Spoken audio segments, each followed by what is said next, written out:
This is a presentation. This is a presentation of Northeast Streaming Sports.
Good morning, everybody, and welcome to another episode of the Philly Sports Guys Show. Today is Tuesday, August 30th, and there was a baseball game yesterday. It started out great, didn't end so hot, and we'll get right to it. Right, let's go right for it. The hard part about this is that unfortunately I didn't really get to watch any of it. I stayed home yesterday. I got a text message right around the fourth inning, somewhere around 10:30, from the guy who gives me all my information, and I believe he was the one that jinxed it because he goes, "Hey, this looks like it's an easy W. They're up 7-0. I bet you Ranger Suarez is going to go, say, over 6 innings, no problem." And of course, that moment, the onslaught became. Here it is. They get the Phillies score two in the first, one in the second, one in the third, three in the fourth. 7-0, starting off this game. Madison Baumgartner already out, and he's definitely a Philly killer. For some reason or another, he's been the one that's always been the guy who's, you know, for some reason had the Phillies number. But not yesterday. Yesterday, he gets up, and he's not been pitching real well as of late. Gives up 7 runs. I think 6 of them were actually credited to him. He gives up, yeah, actually all 7. Gives up 11 hits, 7 earned runs, a home run, 2 strikeouts. Not been pitching real well at all. And we're like, all right, let's go, let's go. Kyle Schwarber gets 4 RBIs. He gets his 36th home run. He leads the National League in that department. Obviously, Judge is the one hitting 50 home runs on the other side of things. But ultimately, after everything falls apart. Everything falls apart, especially right after that message I get. And Ranger Suarez, he goes 3 and 2/3 inning, 5 hits, 6 runs, 2 of them earned. Only 2 of those are earned. Obviously, there was a big error by Gene Segura. Those times sometimes these things happen. Bobbled the ball that kept the inning alive. Then next thing you know, more runs score. So Ranger Suarez only 2 earned runs, 4 strikeouts, 2 walks. But Christopher Sanchez winds up coming in afterwards, only 2 thirds of an inning pitched, 2 hits, 5 runs, all of them earned, 1 strikeout, 2 walks. And he's been pretty good as a starter. At least he's been pitching pretty well, but not in this case here. And then the Phillies wind up going down. Like I said, they back to back 6-run innings. and then a run given up in the 8th inning as well. I think it was a home run. Let me make sure of that because there's a lot of points. Yeah, Stone Garrett homers to left, and that game ends 13-7. Phillies losing their second one in a row after losing the getaway game with Pittsburgh 5-0. Again, they lose in Arizona. And if you remember last year, which I'm sure everybody does, Arizona, we went out to Arizona, and Arizona was not playing real well. And next thing you know, they wind up sweeping the Phillies, and that was the beginning of the end of last season. Aaron Nola goes up this tonight, and we're going to need to turn around really quickly. Aaron Nola has been pitching very well, so I expect that it's going to be a little bit of a different game than it was yesterday. Aaron Nola, he's at 9-10 with a 3.08 ERA, and he's going up against Zach Gallen, who's 9-2 with a 2.66 ERA and 138 strikeouts.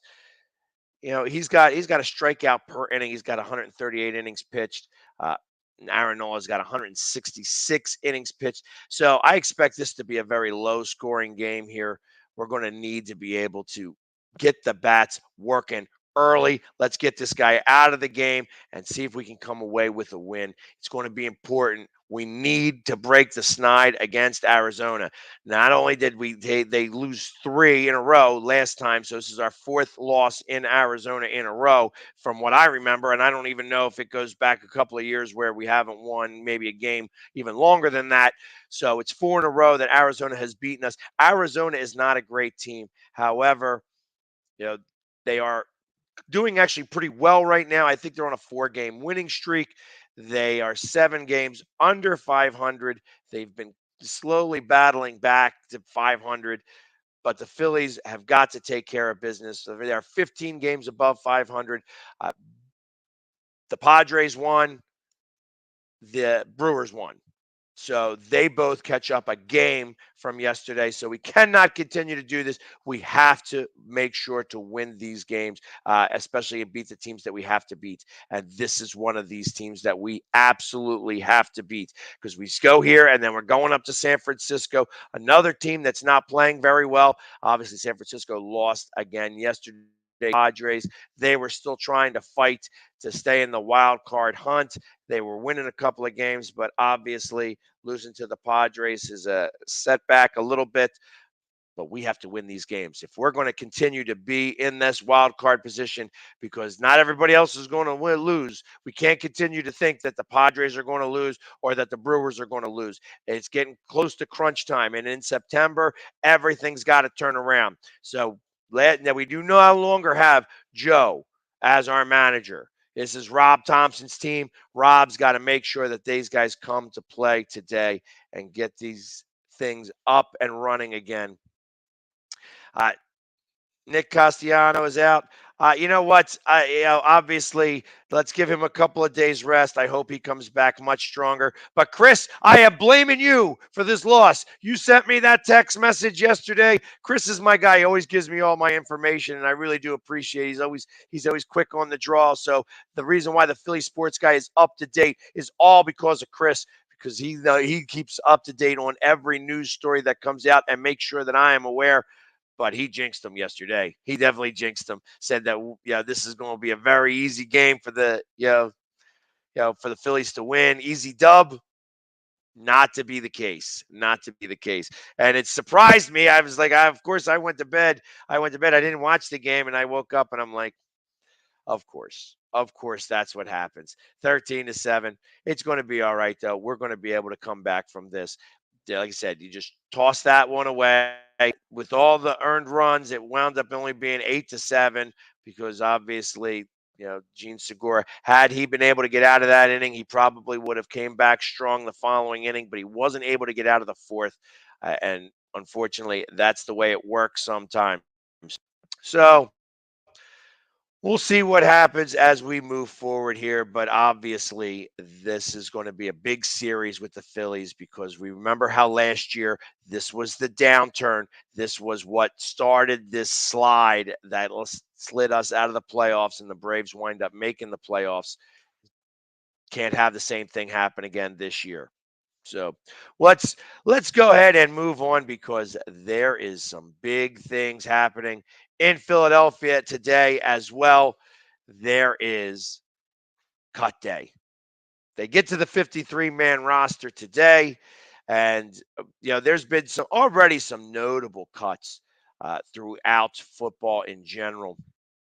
A couple of names that I saw when I was looking at the people.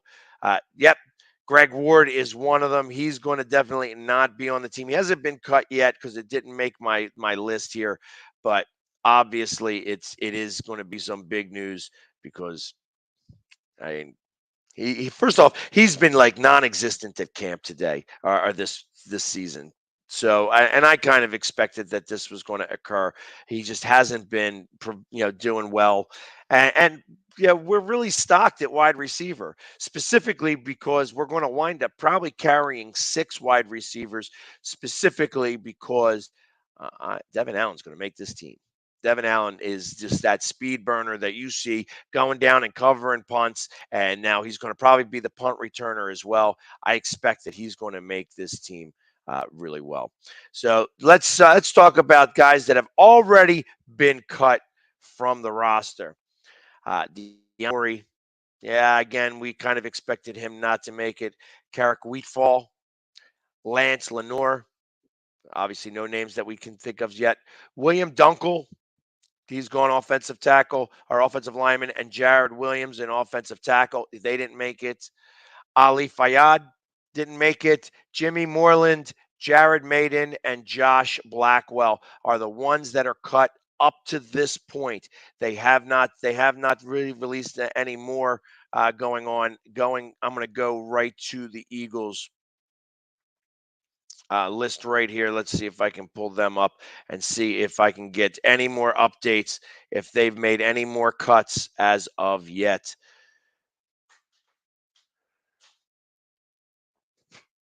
They're going to release Greg Ward. They worked out Quandre Mosley, who was a Cowboy. I'm not a big fan of any Cowboys coming to the Eagles. Usually they don't work out really well. Let's see. Bang, bang, bang. Yeah. No other mentions of releases as of yet, but we knew that Greg Ward was going to. Yes, Mohamed Sanu does get released. He didn't have a really good camp either. I saw that he has not had a really good camp, and Greg Ward's been hurt. That's the other reason. So they're going to do a settlement for him, and he's going to wind up going out there. He may make it. He may come onto the practice squad, but like I said, he's got 5 weeks yet before he comes out, and he'll get picked up by a squad. He'll definitely get picked up by another team. It's going to be something worthwhile from him. Other guys, like I said, Zach Pascal going to make the team. Quez Watkins going to remain on the. Here's who they think are going to be on the practice squad and not make the team. So this is the projected. They got Devin Allen on the practice squad. I can't imagine they're. I think he's going to make the team. He's going to be on special teams specifically. I, but because I think he'll get picked up. They're going to put Reed Sennett on the practice squad. He'll definitely remain because he did not have a very good camp at all. John Hightower, everybody knows he's got great routes. He can run great routes, but he just can't seem to catch the ball when it comes to the main time. Like when he gets into real games, he just can't seem to put his hands on the ball. So yes, Kenya Drake did go to the Ravens, and a notable from the Ravens, two notables from the Raven, Cravon LeBlanc and Corey Clement, both get cut from the Ravens. They were cut yesterday. Wide receiver Britton Covey is also expected to be in the practice squad. They're going to be keeping a lot of wide receivers, and he's going to be kind of getting onto the special teams. Uh, Josh Sills is an offensive lineman. He's probably going to make the team, and as also with LaRaven Clark, likely going to be on the team on the practice squad. they may get picked up pretty quickly. Same thing with Jack Anderson. These are offensive linemen that are going to wind up on the practice squad. But with all these teams right now, specifically at short, there's a lot of teams that are short of offensive linemen. I expect that everybody is looking at Philadelphia to see what they're going to do, and they're going to be picking the coffers of the Philadelphia Eagles practice squad for all the offensive linemen they can.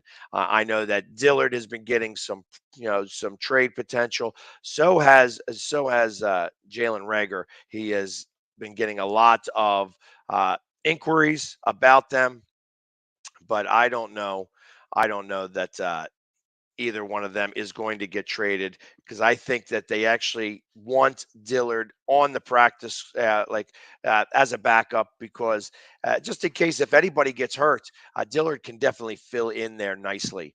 He's still a very good offensive lineman and offensive tackle, and if by chance Jordan Mailata gets hurt, he's going to be able to fit right in there fairly well. So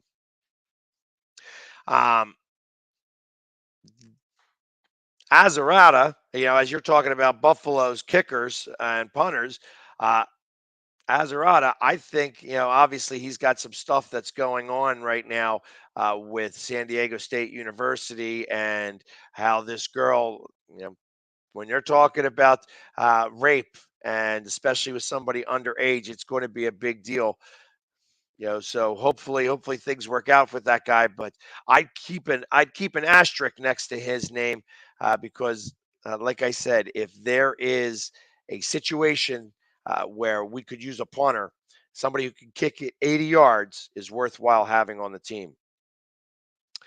Let's see who else is going to make the practice squad, or at least projected to make the practice squad. Kennedy Brooks, a running back. Also, he offers some size and he's got some speed, but he's still got to learn the NFL game. Reed Blankenship, I've seen him. He's obviously been on he could make the roster as a special teamer. He's got some speed. He isn't afraid to hit somebody. He's had his name. I've seen his name on some of these tackles. He's had a number of tackles in the preseason games. So I expect that he's going to be on the practice squad, but could get picked up by another team as well. Linebacker Christian Ellis, also projected to be on the practice squad. Jacoby Stevens. So linebackers, wide receivers, and linemen are going to be the ones that are going to really be in the crux of the practice squad.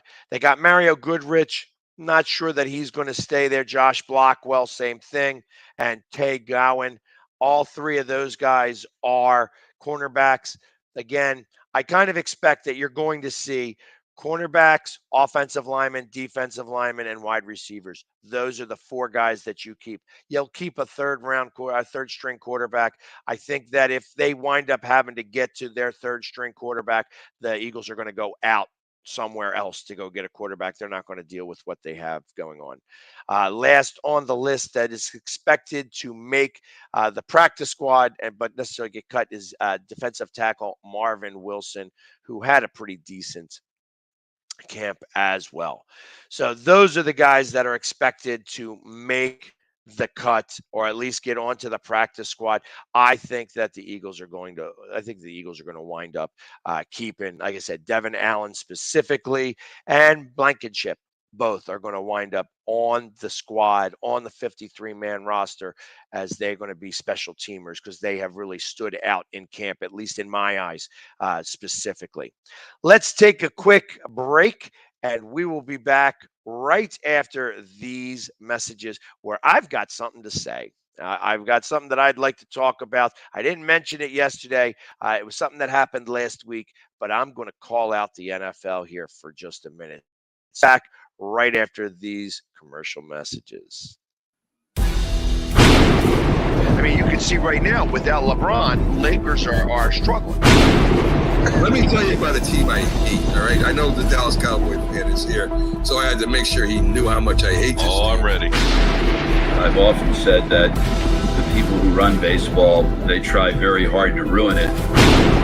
I'm from Brooklyn. I don't have a problem saying it to his face. Oh, I'm from Brooklyn. Hey, get any.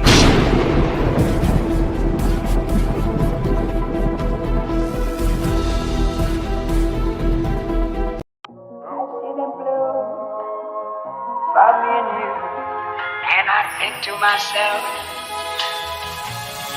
what a wonderful world.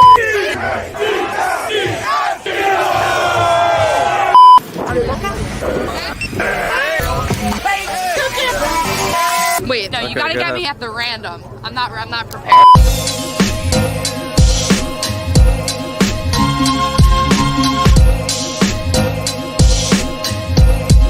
What a wonderful world.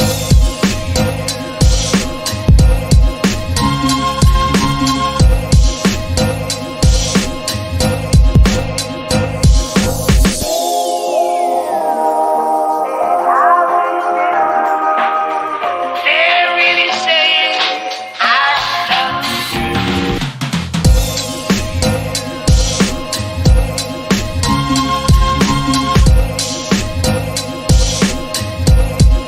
What a wonderful. What's up, everybody?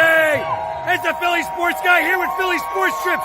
And, you know, we're going to Houston this year. And I got a couple Houston fans right here just to say, and I want to know, are you guys ready for the Bird Gang to go to Houston? So what are we going to do when we get to Houston? We're going to melt. We're going to melt the humidity. The Eagles will just be picking the carcasses of the Texans. Well, listen, we'll see you this NFL season. Go Birds!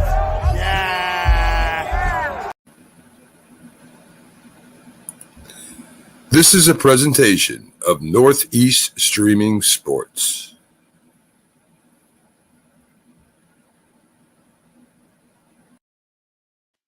And we're back. And of course, with Northeast, part of the Northeast Streaming Sports Network, but with Philly Sports Trips, excuse me, you know, we're going to all the different games. Yes, we're even going to Dallas. So if you've got no plans for Christmas and you want to get out of the house, get away for the holidays, you can go to Dallas and go watch the Eagles take on the Cowboys on Christmas Eve.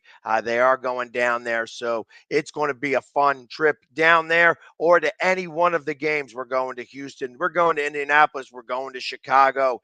All, and of course, Washington, where we already have over 800 people going to that game. So get your tickets with Philly Sports Trips. Also, you know, for my 50th birthday, that's right, I'm about to turn 50. We're going to Nashville. The Flyers are going to play the Predators, but that's not even really that important. Going to Nashville is always a great time. So if you want to go hang out with me for my 50th birthday, plan a trip. Let's go to Nashville, go watch the Flyers take on the Predators, and that'll be a lot of fun for my birthday. Let's go. All right, I said I had something that I wanted to talk about, and I absolutely do. There was a story that came out, the video that showed out last week, that showed a practice between the Rams and the Bengals, and obviously during that they had a scuffle, and one of the premier players on the Rams, Aaron Donald, takes a helmet off of one of the Cincinnati Bengals players and starts swinging that at the Bengals players. Actually connects 3 times to somebody's head. And of course, he finally gets pushed down. He gets up and he's ready to swing it again. And, you know, so it get broken up. They stop practice after that. They're like, okay, no more. We're gonna end this right now. We don't want any more, you know, extracurricular activities to occur. And on Sunday, I found out from an ex-NFL player that the NFL has no jurisdiction over practices. And because they have no jurisdiction over practices, the Rams are the ones that are going to be doing in-house punishment for Aaron Donald. And of course, they're not going to release what they're doing for punishment. They're just saying that they are going to handle it in-house. And obviously, this is going to get taken care of. And that's the end of it. And of course, there's been nothing else that's been spoken about this. Now, an ex-Eagle, somebody that we know pretty well, Jon Runyan, is the head of player safety in the NFL right now.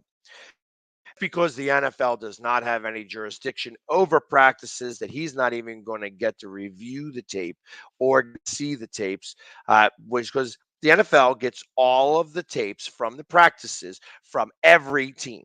every team's practice, the NFL gets the tapes of.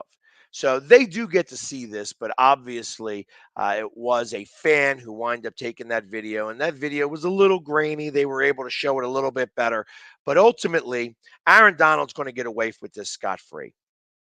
Now, everybody remembers Myles Garrett, who took the helmet of Mason Rudolph last year and swung it at him. He winds up with a 4-game suspension. Now, he didn't even hit Mason Rudolph, but obviously the big deal was had he did hit him, it would have been probably a much bigger fine, and he could have absolutely gotten arrested because, I mean, that's like assault with a weapon. So yeah, thank God he didn't hit him, and it wound up being 4 games, and that's the end of that. Now, you see this whole thing with Aaron Donald, and nothing's going to come of this. Nothing's going to happen. And I think that that's absolutely ridiculous. With as much as player safety, they got all these players running around, not only with helmets, but with big Q-tips on their helmets. Not to make sure that they have any head injuries. And here it is. You've got one of these players, and it doesn't matter how premier of a player he is, that he takes a helmet off of a guy and starts swinging it recklessly.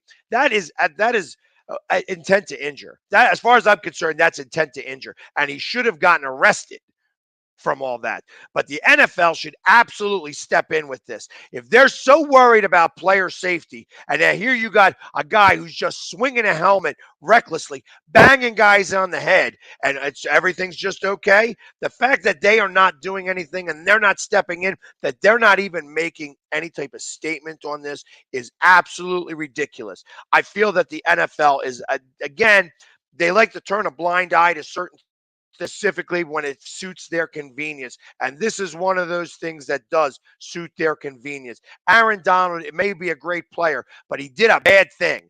And obviously, with all the head injuries and the CTE that's going on and stuff like this, had it been somebody else that he hit really hard, let's talk about if it was Burrows that he hit in the head with the helmet and winds up giving him a concussion, who's out for 3 weeks or 4 weeks. Do you think something would have happened then? Or let's go up the opposite way. If one of the Cincinnati Bengals takes off their helmet and swings back at him and knocks him down and gives him a concussion, Aaron Donald, would they think it would have been a bigger deal that way?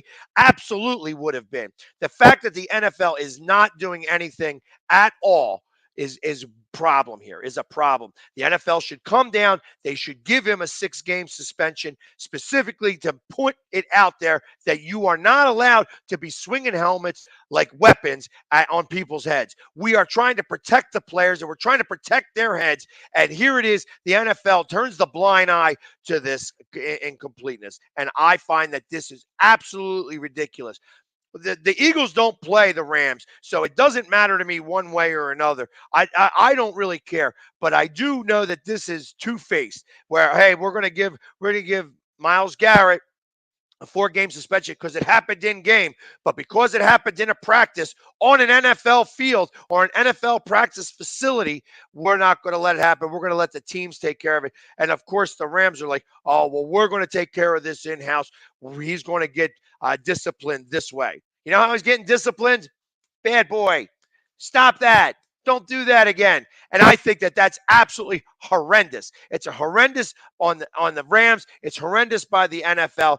I really believe that they should do something a lot more than just allow the Rams to deal with this, because of course the Rams are going to deal with this the way they want to, which is doing nothing, because Aaron Donald is one of the best defensive linemen in the game, if not the best defensive lineman in the game. And truth of the matter is that if I was on the other side of this now, after watching all that, maybe I don't know. Maybe I'd go for a little bit of those low cut blocks. Maybe I would go after him in a little bit of a different way. Since he's got special privileges to him, wonder what it would be like if you go out and you cut his knees out from under him. I'm not real big on creating injuries. I'm not that guy. But when you go out of your way to go hitting somebody using a helmet and go swinging at people's heads, you deserve what you get. And I expect that they're going to get some retribution. In the meantime, my half hour is up. Thank you so much for coming in. We'll see you guys tomorrow with another Philly Sports Guy show. I appreciate everybody. Have a great day. And as always, go Philly. Yeah.